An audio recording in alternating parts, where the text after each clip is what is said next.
बिस्मिल्लाहिर्रहमानिर्रहीम। Q series के fourth recording में इंशाल्लाह आज हम प्रायोरिटी क्यूज़ के बारे में पढ़ेंगे।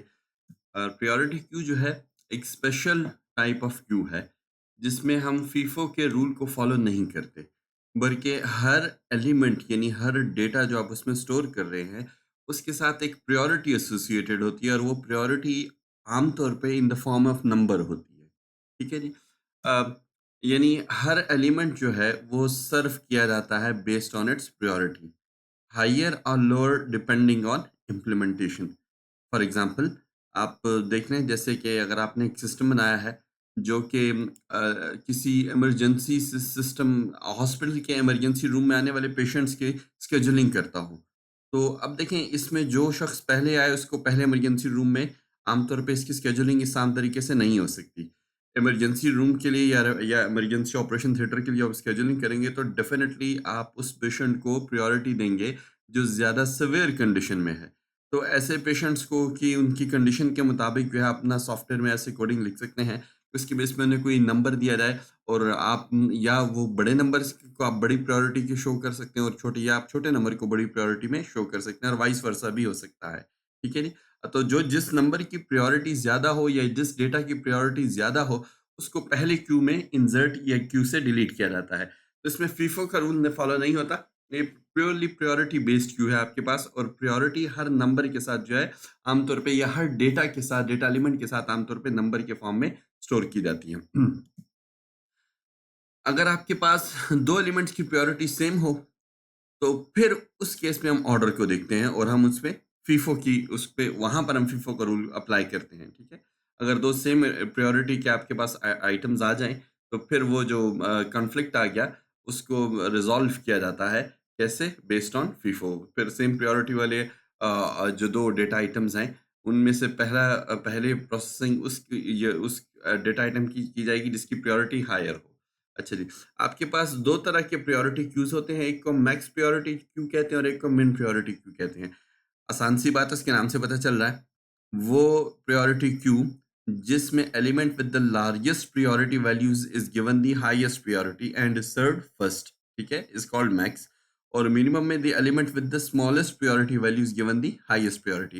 यानी मैक्स प्रायोरिटी क्यू में जो प्रायोरिटी है वो बड़े नंबर्स को या बाज़ औक़ात अल्फ़ाबेट्स भी हो सकते हैं, उसकी बेस पर जो है आप ज़्यादा प्रायोरिटी उनको ज़्यादा प्रायोरिटी वाले नंबर्स कहा जाता है और छोटे नंबर्स को छोटी प्रायोरिटी कंसिडर किया जाता है और मिन प्रायोरिटी में छोटे नंबर्स को ज़्यादा प्रायोरिटी कंसिडर किया जाता है और बड़े नंबर्स को छोटी प्रायोरिटी कंसिडर किया जाता है। जो पुराने विंडोज़ के ऑपरेटिंग सिस्टम थे, खुसूसन विंडोज़ 2000, उसमें ये मिन प्रायोरिटी का इस्तेमाल होता था और ये आप चेंज भी कर सकते थे, जिसकी वजह से एक बहुत इनएफिशिएंट सिस्टम बन गया था और बाद में वो प्रायोरिटी रन टाइम पे चेंज करना जो है, आने वाले विंडोज़ के ऑपरेटिंग सिस्टम से इस ऑप्शन को निकाल दिया गया। यानी जब आप प्रिंटर पे जब आप मल्टीपल लोग इकट्ठी अपनी जॉब प्रिंट्स देते थे, तो उसमें वहाँ पे एक प्रायोरिटी भी कभी-कभार लगा दी जाती थी। और विंडोज़ में आप अपने अगर आपने आपको वो राइट क्लिक करके जो है ना, विंडोज़ 2000 में खुद से ये ऑप्शन अवेलेबल थी। आप किसी भी प्रोसेस पे राइट क्लिक करके आप अपने प्रिंटिंग प्रोसेस की प्रायोरिटी हाई कर देते तो कोई और प्रिंट प्रोसेस चल रहा होता तो उसके बीच में प्रिंटिंग कट जाती और आपकी प्रिंटिंग शुरू हो जाती। तो उसका काम भी खराब हो जाता और आपका काम भी खराब हो जाता। तो बहरहाल ये तो ऐसी मैंने कि आपको एग्ज़ाम्पल दे दी। बहरहाल हम मिन प्रायोरिटी क्यू को इम्प्लीमेंट करेंगे। ऑफ कोर्स इसकी इम्प्लीमेंटेशन को देख के आपको ऑटोमेटिकली मैक्स प्रायोरिटी क्यू का भी समझ आ जाएगा इंशाल्लाह। Okay, let's start with its ADT. हम इसकी एडीटी की डेफिनेशन से शुरू करते हैं। बेसिक इंट्रोडक्शन एडीटी का, इसमें क्या-क्या आपके पास शामिल होगा। उसी तरह नोड नाम की क्लास हम इसे लिंक लिस्ट की मदद से इंप्लीमेंट करेंगे प्रायोरिटी क्यू को भी। और उसमें आप देखें आपके पास अब मेंबर्स में हमने 2 यहाँ पे इंटीजर वेरिएबल्स लिए हैं। एक डेटा जो कि यूज़र का दिया हुआ डेटा आइटम या वैल्यू स्टोर करेगा और दूसरा उस डेटा से रिलेटेड प्रायोरिटी को स्टोर करेगा, ठीक है? ये डेटा की जगह आप जो है कोई कोई आपका प्रोसेस हो सकता है, कोई आपका शेड्यूलिंग टास्क हो सकता है, कुछ भी हो सकता है। आप ज़हन में ये बनाइए कि हर आने वाले डेटा के साथ उसके साथ उसकी प्रायोरिटी स्टोर होगी और वो in the form of number होगी। हम चूँकि मिन प्रायोरिटी क्यू को इम्प्लीमेंट कर रहे हैं, तो हमारे केस में छोटा नंबर जो है वो हायर प्रायोरिटी कंसिडर किया जाएगा और बड़ा नंबर जो है वो लोअर प्रायोरिटी कंसिडर किया जाएगा। यानी एक नंबर जो एक डेटा ऐसा है जिसकी प्रायोरिटी 1 है और एक डेटा ऐसा है जिसके साथ प्रायोरिटी 4 है, तो 1 वाला जो डेटा है उसकी प्रायोरिटी ज़्यादा होगी, उसकी प्रोसेसिंग पहले होगी और वो वाला डेटा जिसकी प्रायोरिटी 4 है, उसकी प्रायोरिटी कम है, उसकी प्रोसेसिंग जो है वो बाद में होगी। ठीक है जी? एक पॉइंटर सिंगली लिंक्ड लिस्ट की मदद से हम इसे इम्प्लीमेंट करेंगे तो एक नेक्स्ट का पॉइंटर काफ़ी होगा। और अब आप देखें इसका कंस्ट्रक्टर जो है वो 2 पैरामीटर्स ले रहा है। एक यूज़र से हम वैल्यू ले रहे हैं और साथ-साथ हम वैल्यू के साथ-साथ उस डेटा वैल्यू की प्रायोरिटी भी ले रहे हैं। तो वैल्यू को हमने इनिशियलाइज़ कर दिया डेटा मेंबर से और प्रायोरिटी को हमने ऑफ कोर्स इनिशियलाइज़ कर दिया प्रायोरिटी वाले मेंबर से और नेक्स्ट को हम इनिशियलाइज़ कर रहे हैं नल पीटीआर से। नोड की क्लास आपकी कंप्लीट होगी तब आपकी प्रायोरिटी क्यू की क्लास शुरू होगी। उसमें हमने एक फ्रंट का पॉइंटर रखा है, फ्रंट के पॉइंटर से हम शुरू करके तमाम नोड्स को इंसर्ट करेंगे। अब इस लिंक लिस्ट में बीइंग अ प्रायोरिटी क्यू इसके शुरू में वो वाली नोड्स आएंगी जिनकी प्रायोरिटी हायर है, ठीक है? और इसके आखिर में वो वाली नोड्स आएंगी जिसकी प्रायोरिटी कम है। ये बात आपने ज़हन में रखनी है, इसकी बेस पर हमारा सारा जो इम्प्लीमेंटेशन है वो चलेगी। प्रायोरिटी क्यू का जब आप ऑब्जेक्ट बनाएंगे तो उसमें हम फ्रंट के नामी पॉइंटर को सिंपली नल पीटीआर के साथ इनिशियलाइज कर रहे हैं। उसके बाद देखिए इसमें एनक्यू का भी मेथड मौजूद है और इसमें डीक्यू का भी मेथड मौजूद है। एनक्यू हम इंसर्शन के लिए यूज करेंगे। एनक्यू अगेन आपको राइट साइड पे नजर आ रहा है, 2 मेंबर्स दे रहा है, वैल्यू और प्रायोरिटी। और डीक्यू डिलीशन के लिए यूज होगा और एक हम डिस्प्ले यूज करेंगे। और ऑफ कोर्स लिंक लिस्ट में हम नोड्स को में चूंकि डायनामिकली मेमोरी असाइन की गई है तो उनको डिलीट करने के लिए हम डिस्ट्रक्टर भी इसका राइट करेंगे। ओके जी, let's start with the first one, enqueue. देख रहे हैं आपने आपने जो है ना, अब वो पिछली रिकॉर्डिंग अगर आप फॉलो करते आ रहे हैं तो ऑफ कोर्स आप समझ गए होंगे कि ये आपने सबसे पहले प्रायोरिटी क्यू का ऑब्जेक्ट बनाया। जब आपने प्रायोरिटी क्यू क्लास का ऑब्जेक्ट बनाया तो फ्रंट इनिशियलाइज हो गया नल पीटीआर से, दैट्स ऑल। उसके बाद प्रायोरिटी क्यू के अंदर अब आप ये इन क्यू का मेथड लिख रहे हैं इस क्लास के अंदर। और आप प्रायोरिटी क्यू के ऑब्जेक्ट के थ्रू जब आप इन क्यू के मेथड को कॉल करेंगे तो इन क्यू के मेथड के अंदर अब आपने इंदर्शन करनी है। और इंदर्शन करते हुए इनक्यू के मेथड को आप क्या पास कर रहे हैं, यूजर से वैल्यू भी ले रहे हैं और उस वैल्यू की प्रायोरिटी भी ले रहे हैं। वो किसी भी बेस पर होती है, जैसे मैंने आपको एक इमरजेंसी सिस्टम की एग्जांपल दे दी। अब आपने इंसर्शन करनी है लिंक लिस्ट में, डायनामिक डेटा स्ट्रक्चर है, साइज का कोई इशू नहीं है। तो जब आपको बताए इंसर्शन करनी है इस तरह की डेटा स्ट्रक्चर में जहां आपके पास वो डायनामिकली ग्रो कर सकता है तो आप इमीडिएटली पहले नोड क्रिएट कर देंगे। Node static new node is equal to new node. और आप देखें नोड को क्या पास कर रहे हैं, वैल्यू एंड प्योरिटी। आपने वैल्यू भी पास कर दी और आपने प्योरिटी भी पास कर दी। ये हमने पिछली रिकॉर्डिंग में इसको कई बार डिटेल से पढ़ा, बस फर्क सिर्फ ये है कि यहाँ 2 मेंबर्स की वैल्यूज पास हो रही हैं। अब इस नोड को हमने अपने प्रायोरिटी क्यू में डालना है। कहाँ पे डालना है, अब उसके लिए हमने कंडीशंस लिखी हैं। देखिए ये तो अब आपको समझ आ गई कि हमने हाईएस्ट प्रायोरिटी वाले आइटम्स को बिल्कुल शुरू में रखना है, एक बात। दूसरी बात, हम चूंकि मिन क्यू को इम्प्लीमेंट कर रहे हैं तो हमारे केस में छोटा नंबर जो है वो वैल्यू जिसके साथ प्रायोरिटी जो है एक छोटा नंबर है उस वैल्यू की प्रायोरिटी ज्यादा होगी, ठीक है जी। तो हमारी पहली कंडीशन हम आमतौर पे यही देखते हैं कि अगर क्यू आपका जो जो लिंक लिस्ट है जो जिसकी मदद से हम इस प्रायोरिटी क्यू को इम्प्लीमेंट कर रहे हैं, या वो खाली है तो उसमें वो नंबर शुरू में ही आएगा, और या उसकी प्रायोरिटी सबसे हाईएस्ट है तो तब भी वो नंबर आपके पास शुरू में ही आएगा, ठीक है। तो अब आपके पास 2 ऑप्शन आ गए। पहले ये ऑप्शन तो आपको पहले भी पता है कि अगर लिंक लिस्ट खाली है तो फ्रंट इक्वल्स टू नल होगा, जिसके लिए हमने इज एम्प्टी का मेथड पहले लिखते थे, वो यहाँ भी आप चाहें तो लिख सकते हैं। लेकिन फ्रंट इक्वल्स टू नल मतलब ये कि आपकी लिस्ट खाली है। तो ये तो आपको ऑलरेडी मालूम है कि अगर फ्रंट इक्वल्स टू नल है तो आप पहला आइटम इंसर्ट कर रहे हैं तो वो तो वहां तो प्रायोरिटी का कोई कंफ्लिक्ट ही नहीं, कोई चेकिंग ही नहीं, आपने उसको डालना ही लिंक लिस्ट के शुरू में है। अगर खाली नहीं है तो फिर शुरू में इस प्रायोरिटी क्यू के शुरू में वो आइटम भी आ सकता है जिसकी प्रायोरिटी हाईएस्ट हो, ठीक है। और वो हाईएस्ट का आपको शुरू में ही पता चल जाएगा। आपको पूरी लिंक लिस्ट को चेक करने की जरूरत ही नहीं पड़ेगी। आपको पता है कि आपका पहली नोड पे सबसे हाईएस्ट प्रायोरिटी आइटम पड़ा हुआ है। तो अगर पहली नोड पे पड़े हुए आइटम से आपके दिए हुए वैल्यू की प्रायोरिटी कम है इन अ मिन प्रायोरिटी क्यू, तो आपका वैल्यू जो है, आपने जो वैल्यू दी है that is a higher priority value और उसको लिंक लिस्ट के शुरू में आना होगा। तो हमारी कंडीशन देखें कैसे है, front equals to null PTR अगर आपका क्यू एम्प्टी हो या जो आपने वैल्यू दी है उसकी priority is less than the priority of the item being pointed by the front pointer. अगर उसकी प्रायोरिटी कम है तो फ्रंट पॉइंटर पे तो हाईएस्ट प्रायोरिटी आइटम पड़ा हुआ है, हाईएस्ट प्रायोरिटी डेटा वैल्यू पड़ी है। अगर आपके दी वैल्यू की प्रायोरिटी उससे भी कम है तो फिर आपका जो नई वैल्यू आई है that is now the highest priority value in your priority queue. तो उसको भी आपके लिंक लिस्ट के बिल्कुल शुरू में आना चाहिए। तो शुरू में इंदर्शन करने के लिए अब आप समझ गए होंगे कि आपने क्या करना है, आपने चेंज करना है फ्रंट के पॉइंटर को। शुरू में आप जब इंदर्शन कर रहे हैं तो आपने फ्रंट के पॉइंटर को चेंज करना है। तो फ्रंट के पॉइंटर को चेंज करने से पहले ये है कि आपने ये करना है कि जो नई नोट डाल रहे हैं, उसके नेक्स्ट में फ्रंट में पड़ी है एड्रेस आ जाए। क्यों? क्योंकि फ्रंट में पहली नोड का एड्रेस पड़ा हुआ है और वो बन जाएगी सेकंड नोड। तो उसको सेकंड नोड बनाने के लिए आपने क्या कहा कि भाई जो मैंने न्यू नोड बनाई है उसके नेक्स्ट में क्या डाल दो? फ्रंट। तो अब वो जो आपके पास पहली नोड थी वो एज अ सेकंड नोड चली गई, लेकिन फ्रंट अभी भी पहली नोड को पॉइंट कर रहा होगा, तो आपने फ्रंट को भी अपडेट करना होगा, तो फ्रंट में आप डाल देंगे न्यू नोड का एड्रेस, तो आपका फ्रंट अपडेट हो गया। ये आपका पहला केस हो गया। अगेन, या तो आपका क्यू खाली है front equals to null PTR, तब भी आपने शुरू में इंदर्शन करनी है, या जो आइटम आया है, जो वैल्यू आई है, उसकी प्रायोरिटी फ्रंट पे पड़े हुए डेटा वैल्यू की प्रायोरिटी से भी कम है, तो मिन प्रायोरिटी क्यू में ये आपका नई वैल्यू हाईएस्ट प्रायोरिटी वैल्यू है। इस केस में भी आपने इंदर्शन जो है वो बिल्कुल क्यू के स्टार्ट में हेड पर करनी होगी। इन दोनों केसेस में हम फ्रंट पे कैसे इंदर्शन करेंगे? पहले न्यू नोड के नेक्स्ट में फ्रंट डाल दें, यानी पहली वाली नोड को सेकंड नोड बना दो, और फिर फ्रंट को अब इस नई नोड का पॉइंटर दे दो, तो इस केस में आपके पास ये शुरू में इंसर्शन पॉसिबल होगी। अगर ऐसा नहीं है तो अब इसके बाद आपने इस आइटम को अपनी प्रायोरिटी क्यू के उस नोड के बाद इंसर्ट करना है जहां पर जिसकी प्रायोरिटी जो है इससे क्या है, इससे कम है। अब आगे मूव करते जाएंगे, ठीक है, आप आगे मूव करते जाएंगे, और आप कब तक आगे मूव करते जाएंगे? जब तक आपको इससे कम प्रायोरिटी वाले आइटम्स मिलते रहें, क्योंकि हम मिन क्यू इंप्लीमेंट कर रहे हैं, मिन प्रायोरिटी क्यू। तो मिन प्रायोरिटी क्यू में हर वो आइटम जिसकी प्रायोरिटी जो है आपके आने वाली वैल्यू, आपकी करंट डेटा वैल्यू जो आप इंसर्ट करने जा रहे हैं, इसकी प्रायोरिटी अगर उससे कम है, तो इसका मतलब ये है कि ये नोड उसके बाद आएगी। तो अब आपको ऐसा आइटम या डेटा वैल्यू ढूंढना है अपनी लिंक लिस्ट के अंदर जिसकी प्रायोरिटी या तो आपके डेटा वैल्यू के प्रायोरिटी के बराबर हो, और या जो है वो उससे क्या हो, उससे बड़ी हो। ठीक है, इन दोनों केसेस में आप डेटा वैल्यू उस नोड पर पहुंचने के बाद उसके बाद इंसर्ट करेंगे।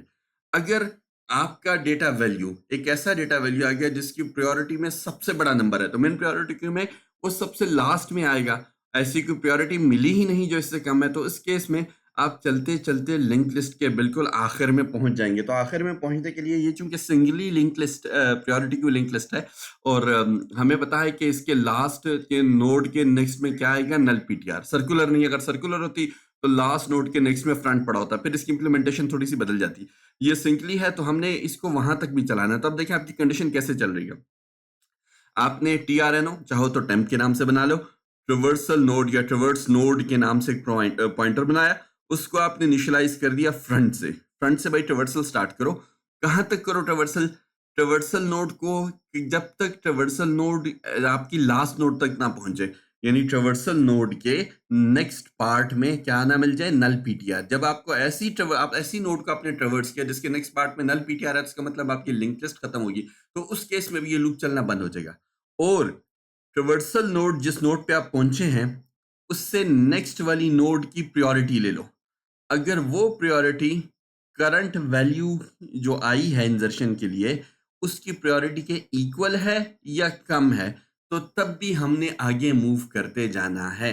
ठीक है, यानी जो इसका मतलब यह है कि अगर वो आबाद वाली नोड की प्रायोरिटी मेरी करंट ली जो वैल्यू मैं इंसर्ट करना चाहता हूँ उसकी उस प्रायोरिटी से कम है, तो वो हायर प्रायोरिटी है, क्योंकि मैं मिन प्रायोरिटी क्यू में बात कर रहा हूँ। ठीक है, तो हमने आगे चलते रहना है। तो आगे कैसे चलेंगे वो आपको पता है, traversal node is equal to traversal node of next, next pointer उठाओ ट्रावर्सल नोड में डाल दो। तो इस तरीके से आप आगे मूव करते जाएंगे। जब आप आगे मूव करेंगे चलते चलते ऐसा आइटम, या तो आपको वो आइटम मिल जाएगा जिसकी प्रायोरिटी जो है आपके नोड की प्रायोरिटी से बड़ी है, यानी जिसका प्रायोरिटी नंबर आपके नोड के प्रायोरिटी नंबर से बड़ा है। तो बड़ा नंबर क्या है, वो कम प्रायोरिटी वाला नोड आ गया, कम प्रायोरिटी वाला डेटा आ गया।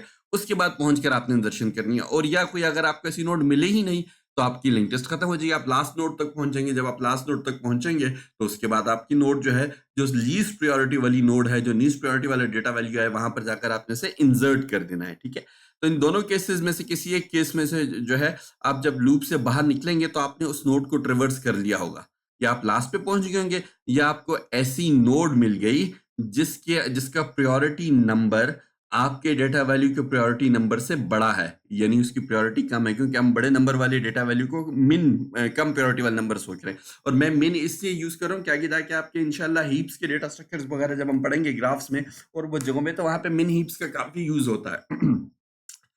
मैक्स हीप में ऑफ कोर्स आपने एक कंडीशन चेंज करनी होगी, लेस देन इक्वल की जगह आपके पास ग्रेटर देन इक्वल हो जाए तो आपका ये जो है आपका मैक्स प्योरिटी क्यू बन जाएगा। Sorry, not heap, max purity Q. Heap is a different data structure, लेकिन उसकी इंप्लीमेंटेशन भी इसकी इन क्यूज की मदद से बहुत आसानी से की जा सकती है। अच्छा जी, जब वहां पर आप पहुंच गए तो अब आपने क्या करना है? आपने ये करना है कि आपने न्यू नोड के नेक्स्ट में ट्रवर्स नोड का नेक्स्ट डाल देना है। क्यों? इसलिए कि ट्रवर्स नोड के नेक्स्ट के में वो नोड पड़ी है तो उसके बाद आती है, तो बाद वाली नोड और ट्रवर्स नोड के बीच में आपकी न्यू नोड इंसर्ट होगी। तो बाद वाली नोड का एड्रेस जो है ट्रवर्स नोड के नेक्स्ट में पड़ा हुआ था, आप ये कह रहे हैं कि ट्रवर्स नोड के नेक्स्ट से उठाओ और उसको किस में डाल दो? न्यू नोड के नेक्स्ट में डाल दो। ठीक है जी। इसके बाद आपने जो ट्रवर्स नोड है उसका नेक्स्ट चेंज करना है। ठीक, जब जहां पर आप पहुंच गए ट्रवर्स नोड के नेक्स्ट आपने कैसे चेंज करना है कि उसके बाद आपने ये न्यू नोड आपकी इंसर्ट हुई है तो न्यू नोड का एड्रेस जो है वो आपने ट्रवर्स नोड के नेक्स्ट में डाल दिया। This completes the insertion in a priority queue. ठीक है, और आखिर में यूजर को एक मैसेज देते हैं कि inserted value with priority this and. ठीक है, ये आपने उसको यूजर को मैसेज दे दिया। मैं कोशिश करता हूं कि इसकी एक छोटी सी विजुअलाइजेशन जो है वो मैं आपको यहाँ पर एक्सप्लेन कर सकूं।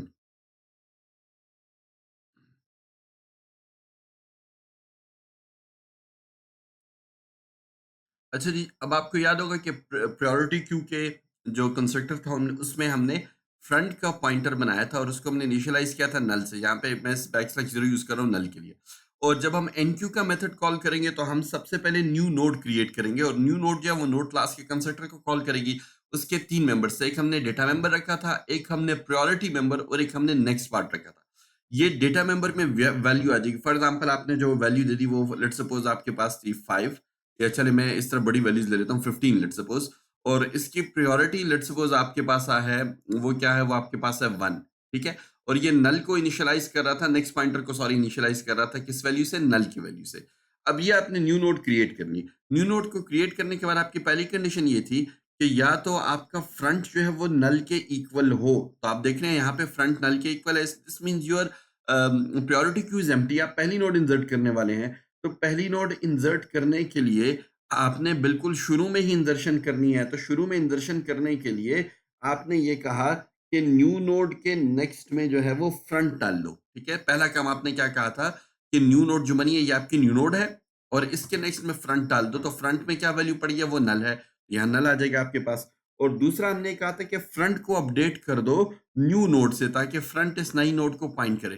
तो इस केस में आपकी जो न्यू नोड है उसका एड्रेस जो है वो किस में आ जाएगा? वो आपके पास आ जाएगा फ्रंट में। ठीक है, लेट्स सपोज ये आपकी पहली नोड है और इसका एड्रेस जो है वो आपके पास था 0x100। तो यहाँ आपके पास आ जाएगा 100 का एड्रेस। तो आपका फ्रंट जो है वो अभी लिंक हो गया पहली नोड के साथ। ठीक, अब आपने दोबारा इनक्यू कॉल किया और दोबारा इनक्यू कॉल करने के लिए एक नई नोड बनी।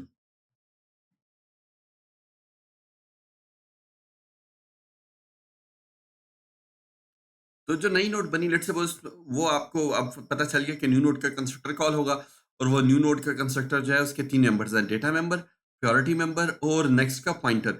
डेटा में लेट्स सपोज यूजर ने वैल्यू दी थी आपके पास 20, प्रायोरिटी उसने इस नए आने वाले नंबर की उसने कहा प्रायोरिटी है 0 और नेक्स्ट पॉइंटर किससे इनिशियलाइज हो जाएगा? नल से। तो ये न्यू नोड बनने के बाद अब अगेन आपकी पहली वाली condition front equals to null, ये कंडीशन फॉल्स है क्योंकि आप पहली नोड तो इंसर्ट नहीं कर रहे। फिर उसके बाद एंड के बाद दूसरी कंडीशन ये थी कि कहीं आने वाला आइटम जो है उसकी प्रायोरिटी लिंक या आपकी प्रायोरिटी क्यू के पहली नोड से ज्यादा तो नहीं है, यानी हम मिन प्रायोरिटी क्यू को एक्सेप्ट बना रहे हैं ना, तो मिन प्रायोरिटी क्यू में ज्यादा प्रायोरिटी वाला आइटम वो होगा जिसका नंबर मिनिमम होगा, छोटा होगा। तो अब ये कंडीशन कैसे थी? वो कंडीशन आपको याद होगी, वो हमने अभी स्लाइड में देखा कि प्रायोरिटी जो है जो आपकी आई है, यानी ये जो करंटली प्रायोरिटी पास हुई है, ये प्रायोरिटी करंटली आपकी क्या नजर आ रही है? आपके यहाँ पे 0।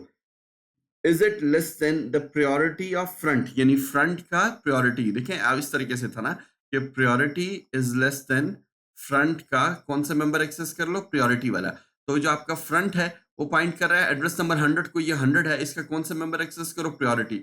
उसके प्रायोरिटी में आप देख रहे हैं क्या पड़ा हुआ है? 1। ठीक है, वहां से ये 1 एक्सेस कर लेगा और जो प्रायोरिटी पास हुई है इस वैल्यू के साथ वो क्या पास हुई है? 0। 0 इज लेस देन 1, ये कंडीशन ट्रू है। जब ये कंडीशन ट्रू है तो हायर प्रायोरिटी नोड जो है वो पहली नोड से भी पहले आएगी क्योंकि हाईएस्ट प्रायोरिटी नोड बन गई। ठीक है, तो इसको अब यहाँ पे आपने इंसर्ट करना है। तो इंसर्ट करने के लिए आपके पास 2 स्टेटमेंट्स थी शुरू में। पहली क्या थी कि न्यू नोड के नेक्स्ट में फ्रंट डाल दो। न्यू नोड जो आपकी बनी है, ये आपकी करंटली न्यू नोड है जो कि बन रही है। लेट्स सपोज इसका एड्रेस आपके पास है 0x200, ठीक है। To make it a bit more clear, let me create a pointer over here with the name of new node. आपके पास न्यू नोड का पॉइंटर यहाँ बना हुआ है और उसमें अब जो एड्रेस आ गया वो आपके पास कौन सा आ गया, 200। आपने ये कहा कि 200 के नेक्स्ट मेंबर को डीरेफरेंस करके उसमें फ्रंट की वैल्यू डाल दो। तो 200 के नेक्स्ट मेंबर को आपने डीरेफरेंस किया, ये 200 का नेक्स्ट मेंबर है, ये 200 की मेमोरी होगी और इसमें फ्रंट की वैल्यू, फ्रंट में क्या पड़ा हुआ है 100। तो ये बैकस्लैश नल पीटीआर जो है ये आपका ओवरराइड हो जाएगा और हाँ, जब आप इस पे जाएंगे किस पे, आप 100 के नेक्स्ट, यानी ये देखिए न्यू नोड के नेक्स्ट पे, न्यू नोड के नेक्स्ट पे जाए और उसमें क्या वैल्यू डाली आपने, फ्रंट की। तो फ्रंट में क्या पड़ा हुआ है 100, तो यहाँ पर आपके पास स्टोर हो जाएगा 100।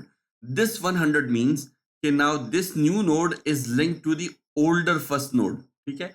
अब जो आपकी older first node का जो जो लिंक था वो आपके पास टूट गया और अब आपकी ये न्यू नोड जो है वो किससे कनेक्ट होगी, इस नोड के साथ, ठीक है। अब ये वाला लिंक प्रॉपरली फुली तोड़ने के लिए 100 यहाँ पर अभी भी पड़ा हुआ है, एक्चुअली ये लिंक नहीं टूटा हुआ, ये लिंक अभी भी मौजूद है। तो इसको तोड़ने के लिए आपने फ्रंट को अपडेट करना है और फ्रंट में क्या डालना है, न्यू नोड। तो जब आप फ्रंट में न्यू नोड डाल लेंगे तो न्यू नोड में देखें क्या पड़ा हुआ है 200, तो आपका फ्रंट का पॉइंटर अपडेट हो जाएगा और फ्रंट के पॉइंटर में आपके पास 100 की जगह आपके पास नई वैल्यू आ जाएगी विच इज 200, ठीक है। यानी ये वाला लिंक अब आपका टूट गया। Now front is pointing to the node with the address of 200, तो आपके पास ये पॉइंटर जो है इस तरीके से स्टेब्लिश हो जाएगा, ठीक हो गया। ये आपने एक और इंजर्शन कर ली इस तरीके से। तो इसी बात को आगे लेकर चलते हैं। अब लेट्स सपोज यूजर ने एक दफा फिर न्यू नोड को इंसर्ट करने के लिए एनक्यू का फंक्शन कॉल किया। तो एनक्यू का मेथड जब आप कॉल करेंगे तो उसको आप दो चीजें पास करेंगे, एक होगी डेटा वैल्यू और एक होगी प्योरिटी। तो डेटा वैल्यू लेट्स सपोज दफा यूजर ने दे दी 17 और प्योरिटी लेट्स सपोज उसने दे दी 3। ये जो नंबर है इसकी प्योरिटी क्या है, 3 है, ठीक है। तो ये चीज जब आपके पास एनक्यू के मेथड में जाएगी तो वो न्यू नोड का कंस्ट्रक्टर कॉल करेगा और न्यू नोड जो है ये वाला 17 वाली वैल्यू डेटा मेंबर में स्टोर कर देगा, 3 वाली वैल्यू जो है वो प्योरिटी मेंबर में स्टोर कर देगा और जो नेक्स्ट का पॉइंटर है वहां पे वो स्टोर कर देगा नल। अब ये वाली नोड लेट सपोज का स्टार्टिंग एड्रेस जो है वो आपके पास 0x300 था, तो न्यू नोड के पॉइंटर में 0x300 आपके पास स्टोर हो गया। अब ये जो नई नोड बनी है, इस नई नोड को अब आपने एग्जिस्टिंग प्रायोरिटी क्यू में कहां पे इंसर्ट करना है उसके लिए आपका कोड चलेगा। अब पहली कंडीशन क्या थी, फ्रंट इक्वल्स टू नल, वो आप देख रहे हैं कंडीशन फॉल्स है। And the priority, current priority जो आया है, जो वैल्यू आई है उसकी प्रायोरिटी क्या है 3, is less than the priority of the front element. Front पे क्या पड़ा हुआ है आपके पास 200, 200 की प्रायोरिटी क्या है 0। ये कंडीशन भी फॉल्स है क्योंकि 3 इज नॉट लेस देन 0। इसका मतलब कि फ्रंट पे ये नोड इंसर्ट नहीं होगी। अब फ्रंट पे नोड इंसर्ट नहीं होगी तो हमने इस पूरी लिंक लिस्ट को ट्रेवर्स करके वो जगह ढूंढनी है जहां पर जाके ये नोड हमने इंसर्ट करनी है, ठीक है। तो उसके लिए हमने एल्स पार्ट में लूप हमने रन किया था और एक हमने पॉइंटर बनाया था ट्रेवर्सल नोड के नाम से और ट्रेवर्सल नोड को हमने इनिशियलाइज किया था किससे, फ्रंट से। और इस फ्रंट को हमने कहा था कि हम आगे लेके जाएंगे। अब देखिए फ्रंट में 200 पहली वैल्यू है, ठीक है, पहली नोड का एड्रेस है, पहली नोड का एड्रेस क्या आपके पास 200, इसको आगे लेके जाना है। कब, जब तक जो आपके पास ट्रेवर्सल नोड जो है उसके नेक्स्ट में नल ना आ जाए। आपने किया 200, 200 के नेक्स्ट में नल पड़ा हुआ है भाई, नहीं पड़ा हुआ, इसका मतलब आप लास्ट नोड पे नहीं पहुंचे। एंड दूसरी कंडीशन क्या थी कि जो ट्रेवर्स नोड है उसके नेक्स्ट की प्रायोरिटी जो है वो करंट प्रायोरिटी के इक्वल है या लेस है। करंट प्रायोरिटी याद रखें आपकी ये 3, करंट प्रायोरिटी आपकी क्या है 3। ट्रेवर्स नोड से अब नेक्स्ट नोड एक्सेस करें, ये वाली नोड तो हमने देख ली ना, इससे नेक्स्ट वाली नोड एक्सेस करें। इसके नेक्स्ट नोड की क्या चेक करें, प्रायोरिटीज की नेक्स्ट क्या है 100 को पॉइंट करा, उसको रेफरेंस किया, उसकी प्रायोरिटी में क्या पड़ा हुआ है 1। इज 1 क्या है, लेस देन 3 वो है। तो इसका मतलब है कि ये नोड जो है इसकी प्रायोरिटी हाइयर है, हमने इससे पहले इसको इस नोड को इंसर्ट नहीं कर सकते क्योंकि हम मिन प्रायोरिटी क्यों बना रहे हैं, तो हमें आगे चलना है। तो इस केस में हम traverse node is equal to traverse node arrow next, traverse node में ट्रेवर्स नोड का नेक्स्ट डाल दो। तो 200 का नेक्स्ट एड्रेस क्या पड़ा हुआ है 100, तो आपके पास जो है हम लूप में आगे चलेंगे, अगली नोड को पॉइंट करेंगे और ट्रेवर्स नोड जो है वो पॉइंटर अपडेट हो जाएगा फ्रॉम 200 टू 100, वो इस नोड पे पहुंच जाएगा। इस नोड पे पहुंचने के बाद दोबारा कंडीशन वाइल लूप की, क्या ट्रेवर्स नोड का नेक्स्ट नल के इक्वल है, 100 का नल 100 का नेक्स्ट नल के इक्वल है, यहाँ पे आपको नजर आ रहा है, ठीक है। अगर आपके पास नल के इक्वल है तो इसका मतलब क्या है कि आप लिंक लिस्ट के लास्ट में पहुंच गए। जब आप लिंक लिस्ट के लास्ट में पहुंच गए तो इसका मतलब यह है कि आपकी लिंक लिस्ट खत्म हो गई और आपके मिलने वाली नोड जो है वो सबसे कम प्रायोरिटी वाली नोड थी और वो लिंक लिस्ट के बिल्कुल कहाँ पे इंसर्ट होगी, वो बिल्कुल लास्ट में इंसर्ट होगी। तो आप लूप से बाहर निकल जाएंगे और आप अगेन अब क्या चेंज करेंगे, न्यू नोड के नेक्स्ट में टवर्ड्स नोड का नेक्स्ट डाल दो। न्यू नोड आपकी किसको पॉइंट कर रही है 300, इसके नेक्स्ट में टवर्ड्स नोड का नेक्स्ट डाल दो। टवर्ड्स नोड आपकी किसको पॉइंट कर रही है 100, उसका नेक्स्ट क्या है नल पीटीआर, वो यहाँ पे नल पीटीआर ओवरराइट हो जाएगा, ठीक है। और ट्रेवर्स नोड के नेक्स्ट में न्यू नोड डाल दो। ट्रेवर्स नोड किसको पॉइंट करिए 100, उसके नेक्स्ट में अब आपने क्या डालना है न्यू नोड। न्यू नोड में करंटली जो एड्रेस पड़ा हुआ है वो आपके पास क्या है, वो आपके पास है 300। तो यहां जाकर आपने एड्रेस डाल दिया 300 का, तो ये अब आपके पास ये वाली नोड जो है ये लिंक हो गई इस नोड के साथ। यहां पर आपके पास ये लिंक बन गया। अब आप देखें पहली नोड जो है उसकी प्रायोरिटी क्या है, 0, मिन प्रायोरिटी क्यों है ना। तो पहली नोड जो है सबसे कम प्रायोरिटी वाला नंबर पड़ा हुआ यानी हाईएस्ट प्रायोरिटी वाला नंबर, छोटा हो उतनी प्रायोरिटी हाई होगी। उसके बाद नेक्स्ट नोड जो है उसकी प्रायोरिटी क्या है 1, उसके बाद नेक्स्ट नोड क्या है उसकी प्रायोरिटी 3, यानी हमारा मिन प्रायोरिटी क्यू में वो नंबर पहले आएगा जिसकी जिसका जो वो जिसकी प्रायोरिटी हाईएस्ट हो, यानी उसमें मिन प्रायोरिटी क्यू के हवाले से छोटा नंबर जो है is going to represent the higher priority. जितनी प्रायोरिटी बढ़ती जा रही है उतना नोड वो हम बाद में उसको आगे की तरफ मूव करते जा रहे हैं। Okay ji, in a nutshell जब हमने इंसर्ट करना हो प्रायोरिटी क्यू में तो वैल्यू ले लें और उस वैल्यू से एसोसिएटेड प्रायोरिटी ले लें। न्यू न्यू नोड क्रिएट करें, उसको वैल्यू और प्रायोरिटी दोनों पास कर दें। अगर फ्रंट नल है तो तब भी आपने बिगिनिंग में इंदर्शन करनी है क्योंकि लिंक लिस्ट आपकी खाली है, आपका प्रायोरिटी क्यू खाली है। या जो आपकी ये जो नया वैल्यू के साथ प्रायोरिटी आई है ये वाली वैल्यू जो है इसकी प्रायोरिटी फ्रंट पे पड़े हुए डेटा वैल्यू की प्रायोरिटी से कम है, तो फिर ये नई वैल्यू हाईएस्ट वैल्यू प्रायोरिटी होगी, तब भी आपने फ्रंट पे इंदर्शन करनी है। तो फ्रंट पे इंदर्शन करने के लिए फ्रंट पे पड़ी नोड को सेकंड नोड बनाना है। तो आपने कहा कि न्यू नोड के नेक्स्ट में फ्रंट का एड्रेस डाल दो, फर्स्ट नोड को सेकंड नोड बना दो, न्यू नोड के बाद उसको ले आओ, ठीक है। और फ्रंट को अपडेट कर दो, न्यू नोड को फ्रंट में डाल दो। अगर ये कंडीशन फॉल्स है तो फिर आपने उस नोड तक पहुंचना है जिसके बाद आपकी ये वैल्यू अपनी प्रायोरिटी के अकॉर्डिंग इंसर्ट की जाएगी। तो उस तक नोड तक पहुँचने के लिए या तो आप बिल्कुल लिंक लिस्ट के आखिर में पहुँच जाएँगे, वो आपके पास ये कंडीशन ट्रू होगी। रिवर्स नोड का नेक्स्ट जब आपके पास नल पीटीआर होगा तो इसका मतलब आप लास्ट नोड पे पहुँच गए। या रिवर्स नोड की जो नेक्स्ट नोड है, उसकी प्रायोरिटी आपकी दी गई वैल्यू की प्रायोरिटी के बराबर है या उससे छोटी है। अगर छोटी प्रायोरिटी वाली अगली वाली नोड जो है उसकी प्रायोरिटी में छोटा नंबर पड़ा हुआ है तो इसका मतलब वो हाइयर प्रायोरिटी वैल्यू है। इन दोनों केसेस में आप traverse node is equal to traverse node next करेंगे। अगर लिंक लिस्ट का एंड नहीं हुआ, traverse node of next is not equal to null PTR, या अगले वाला आईडी जो अगली वाली नोड है वो हाइयर प्रायोरिटी नोड है, तो उन दोनों केस हम ट्रैवर्स करते करते या तो लोअर प्रायोरिटी नोड तक पहुंच जाएंगे उसके बाद इंसर्शन करेंगे, और या लिंक लिस्ट खत्म हो जाएगी तो लास्ट नोड के बाद इंसर्शन करेंगे। दोनों केसेस में आपके यही दो कोड चलेंगे।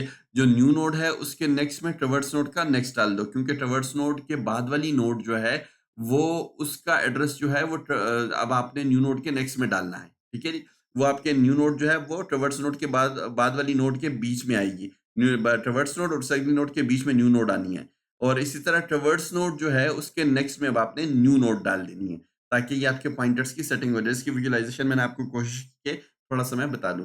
Okay, let's move on to the DQ.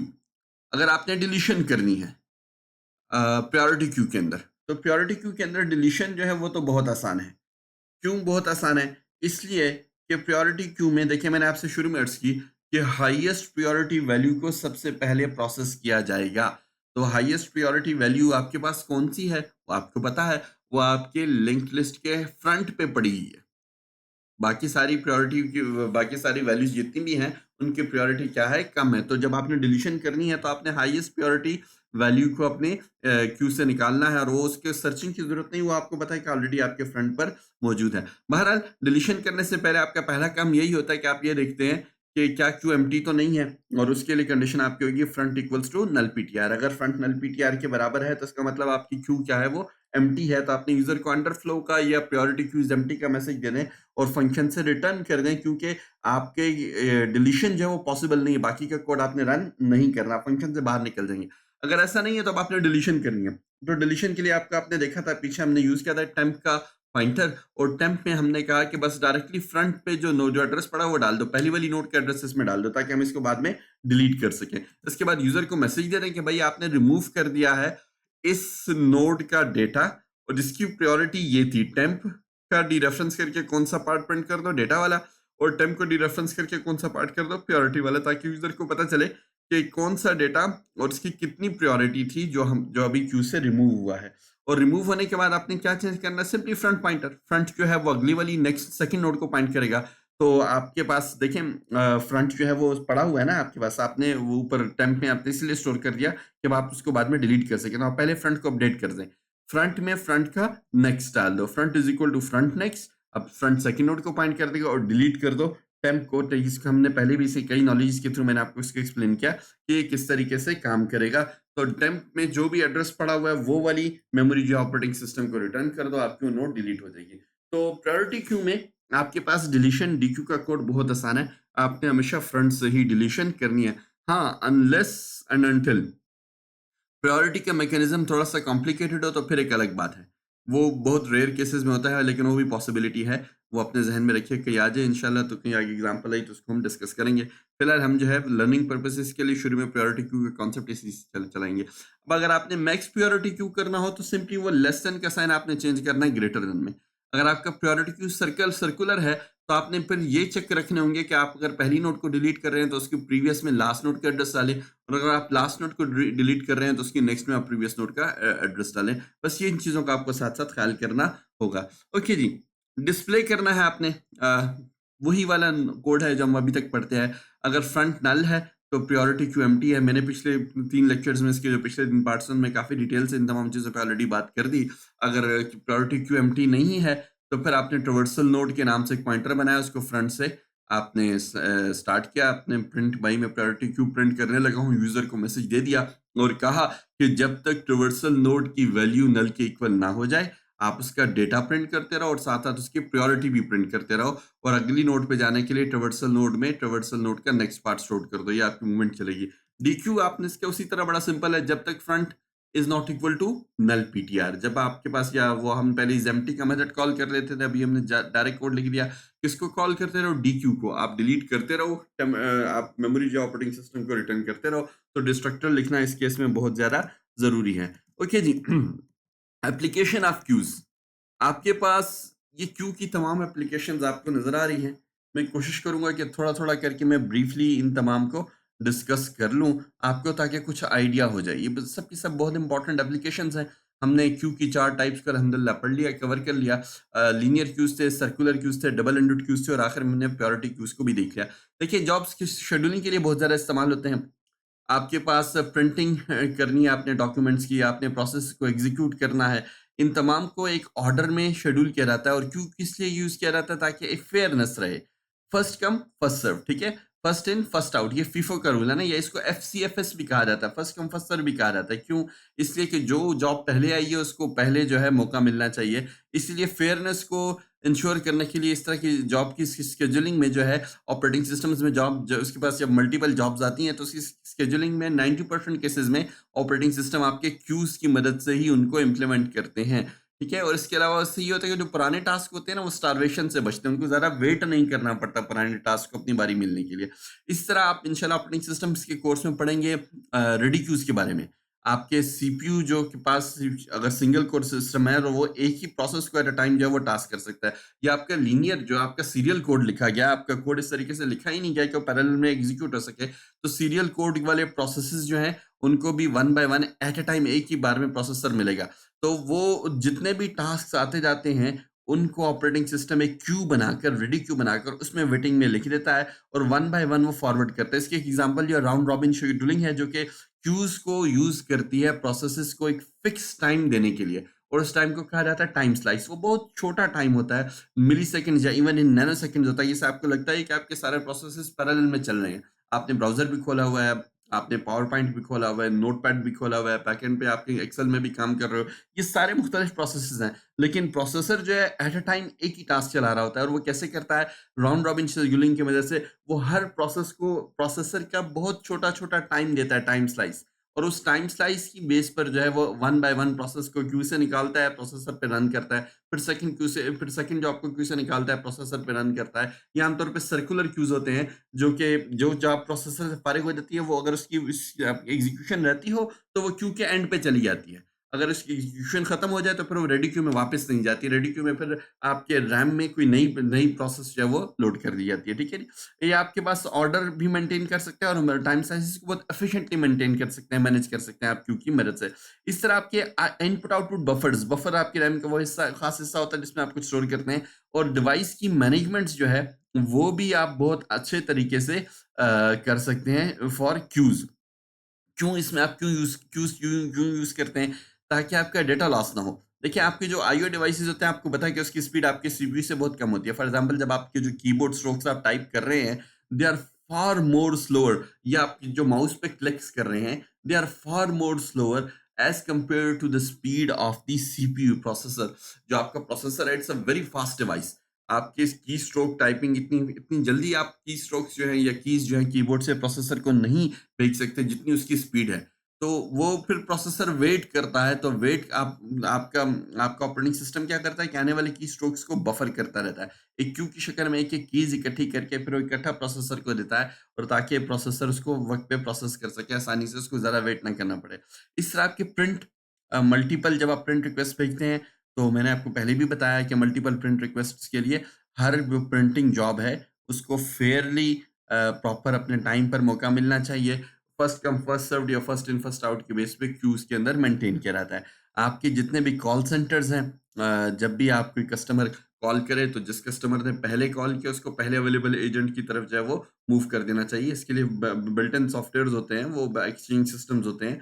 Exchange systems जो हैं वो पहले आने वाली कॉल को पहले एजेंट को, फिर दूसरे, फिर वो उसके बाद जो है अगर सारे एजेंट्स बिज़ी हो जाएँ, तो रिमेनिंग पेंडिंग कॉल्स को क्यू में डाला जाता है, और वो क्यू के अंदर वो कॉल्स वेट करती रहती हैं। जैसे ही कोई एजेंट फ़ारिग होगा, तो क्यू में पड़ी ही तमाम जो जो कॉल्स जो वेट कर रही हैं, उनमें से उसके फ्रंट पे जो जो जो कॉलर है, जो कॉल आई है, उसको पहले जो है किसी एजेंट की तरफ फॉरवर्ड किया जाएगा, जो नेक्स्ट अवेलेबल होगा, ठीक है? इससे इससे इससे आप इंश्योर कर सकते हैं क्यूज़ की मदद से कि आपके कस्टमर रिक्वेस्ट जो हैं वो प्रॉपर ऑर्डर में ही रिसीव की, जो पहले आया उसका हक पहले बनता है। इस तरह आपके ट्रैफिक मैनेजमेंट के जितनी भी सिमुलेशन सिस्टम्स बनते हैं, उनको भी क्यूज़ की मदद से सिमुलेशंस में क्या सिस्टम्स के बनाने में क्यूज़ का बहुत बड़ा किरदार होता है। ट्रैफिक मॉडल्स बनाने के लिए टोल बूथ्स पर जो गाड़ियों की लाइन लगती है, और वो वन बाय वन जो है टोल बूथ्स और टोल गेट से जा गुज़रते हैं, उससे आने वाला डेटा जो है कलेक्ट किया जा रहा है, और वो जिस तरीके से कलेक्ट किया जा रहा है, वो क्यूज़ के अंदर जो है वो रखा जाता है, और क्यूज़ उसको ज़्यादा अच्छे तरीके से एनालाइज़ कर सकते हैं, और आप प्रेडिक्शन सिस्टम बना सकते हैं कि भाई किस सिग्नल के ऊपर कितनी रश है, किस टाइम पर रश ज़्यादा है, किस टाइम पर आपने ग्रीन सिग्नल का ड्यूरेशन बढ़ानी है, किस टाइम पे आपने रेड सिग्नल की ड्यूरेशन कम करनी है, so on and so on, ताकि ट्रैफिक ब्लॉक्स ना बने, बॉटलनेक्स ना बने, या एक स्पेसिफिक जगह पर किसी टोल बूथ पर क्यों रश हो रही है, क्या वजह है? आप बहुत सारे डिसीजंस ले सकते हैं। आपके नेटवर्क्स में बहुत बड़ा किरदार है क्यूज़ का। डेटा पैकेट्स की हैंडलिंग के लिए क्यूज़ यूज़ किया जाती है। जब आपके नेटवर्क राउटर्स और स्विचेस होते हैं, वो क्यूज़ को यूज़ करते हैं तमाम इनकमिंग डेटा पैकेट्स को स्टोर करने के लिए, फॉरवर्ड करने से पहले। आपके इंटरनेट डेटा पैकेट्स जो होते हैं, वो राउटर्स पर पहले क्यू किए जाते हैं।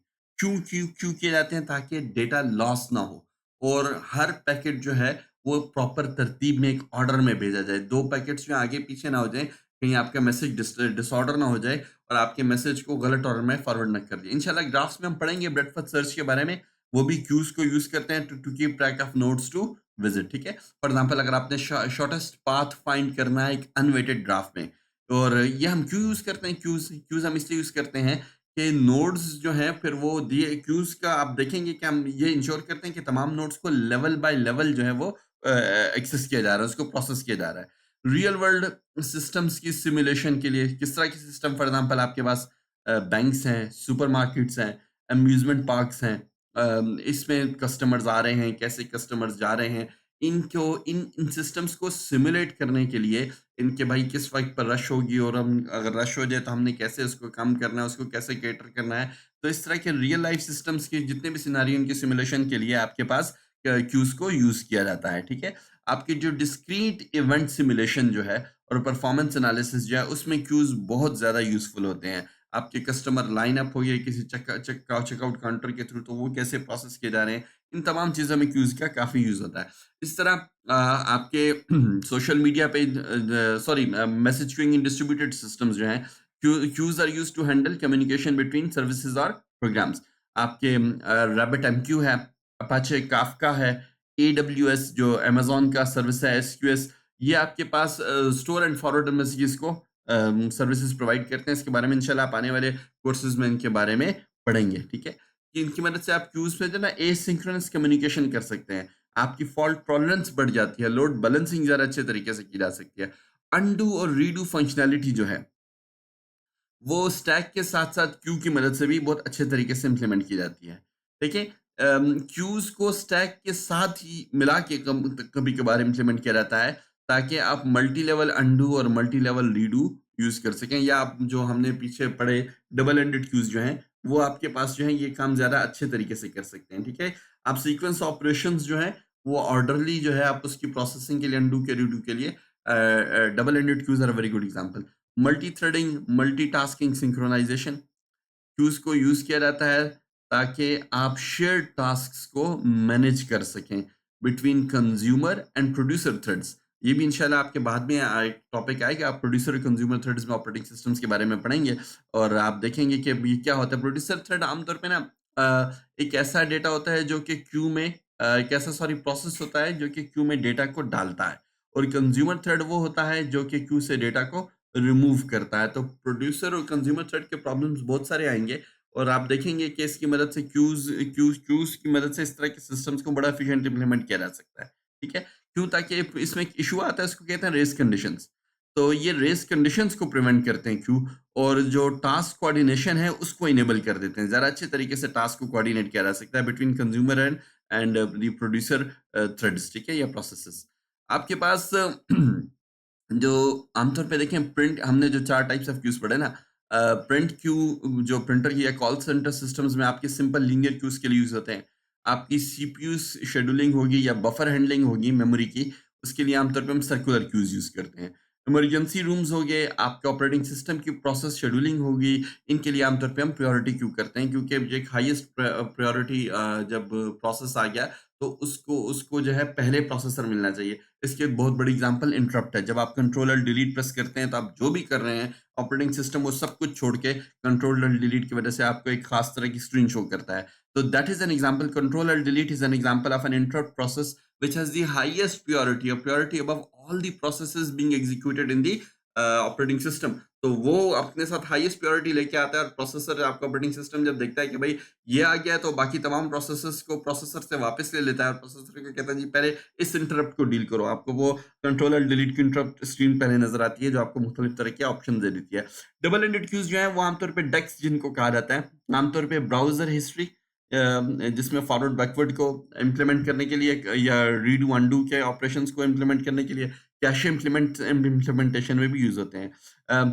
इसी तरह मैसेज क्यूज, आपकी चाहे इंटर प्रोसेस कम्युनिकेशन है, डिस्ट्रीब्यूटेड सिस्टम्स हैं, या इवन जो आपके इंस्टाग्राम है या व्हाट्सएप है या फेसबुक है, उस पे जितने भी मैसेजेस आपके चल रहे हैं, वो सारे के सारे मैसेज क्यूज की मदद से यूज किए जाते हैं। ठीक है जी, this will be enough for queues इंशाल्लाह।